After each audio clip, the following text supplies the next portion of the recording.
जिला डिंडौरी के सबसे बड़े उपार्जन केंद्र हम ग्राम बरगांव पे आए हुए हैं और ग्राम बरगांव पर यहाँ जो खरीदी हो रही है इसके निरीक्षण करने के लिए हमारे किसान विंग के जिला अध्यक्ष यतेंद्र कुमार साहू जी हैं और इनके साथ हम मिलकर आज यहाँ पर आए हुए हैं और देखते हैं तो व्यवस्थाएं तो ठीक है, लाइट वगैरह लगी हुई हैं, पेयजल की व्यवस्था है और कहना चाहिए तमाम जो सुविधाएं हैं। लेकिन यहाँ पर कुछ किसान ऐसे हैं जो कि बहुत ज़्यादा समस्या से ग्रस्त हैं। वो बताते हैं कि हमारा स्लॉट बुकिंग नहीं होता। तो जानिए इनकी जुबानी इन्हीं की कहानी।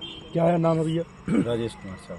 क्या कैसी समस्या है? मेरे छोटे भाई के पंजीयन हुआ था 68 आरे का, उसमें अपन स्लॉट बुक करने जा रहे हैं तो वो कुल अभी 7 कुंटल का दिख रहा है और जबकि उसमें लगभग 14-15 कुंटल का होना चाहिए।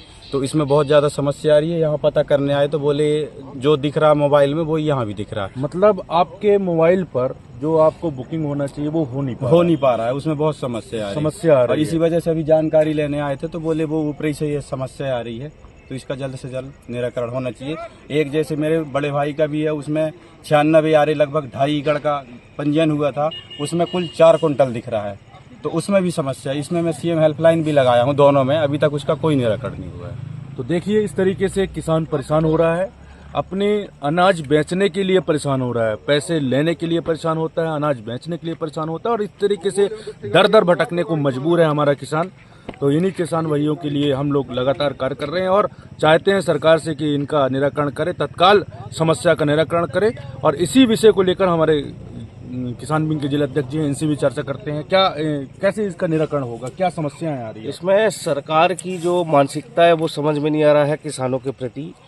अभी जैसे कि सरकार के द्वारा स्लॉट बुकिंग छोटे किसानों का स्लॉट बुकिंग के लिए चालू किया गया, लेकिन उसमें भी एक समस्या आ रही है कि सैटेलाइट से असत्यापित दिख रहा है, उसमें किसान भटक रहा है। जैसे किसी किसान के 2-3 खसरे हैं तो 1-2 खसरे उसके गायब हैं और उसकी एक ही खसरे का जो उपज क्षमता है वो स्लॉट बुक हो रहा है। जैसे भाई साहब बता रहे हैं जैसे कि उनका 2.5 एकड़ का जमीन है और सिर्फ 4 कुंटल का स्लॉट बुक हो रहा है, उसमें 2 खसरों को उन्होंने सैटेलाइट से असत्यापित कर दिया।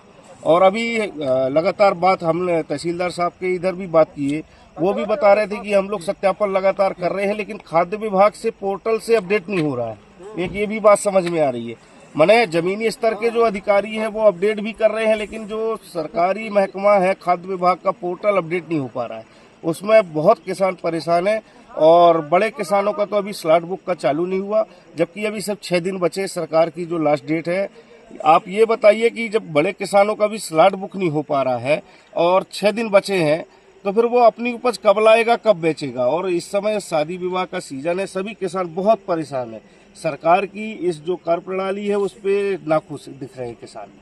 और हम अनुरोध करते हैं, प्रशासनिक अमला से अनुरोध करते हैं कि इसकी जल्द से जल्द ये चीज़ों को, बिंदुओं को विशेष ध्यान में रख करके और किसानों के प्रति थोड़ा सा नरम दिख करके और जल्द से जल्द इसका निराकरण करें ताकि स्लॉट बुक हो जाए और किसान अपनी उपज जल्द से जल्द दे पाए। चलिए, तो ये हमारे थे जिला अध्यक्ष जी किसान विंग के और हम सरकार से निवेदन करते हैं कि आप किसानों के हित पे काम कीजिए। मात्र बैनर पोस्टर लगा देने से और कह देने से कि किसान हित में हम काम कर रहे हैं, किसान हितैषी हैं, तो यह एक छलावा कहना चाहिए। किसानों के साथ लगातार छलावा किया जा रहा है और यदि इसी तरीके से चलता रहा तो निश्चित तौर से जिला डिंडौरी के अंतर्गत एक बृहद आंदोलन होगा जिसकी संपूर्ण जिम्मेदारी मध्य प्रदेश सरकार और जिला प्रशासन की होगी।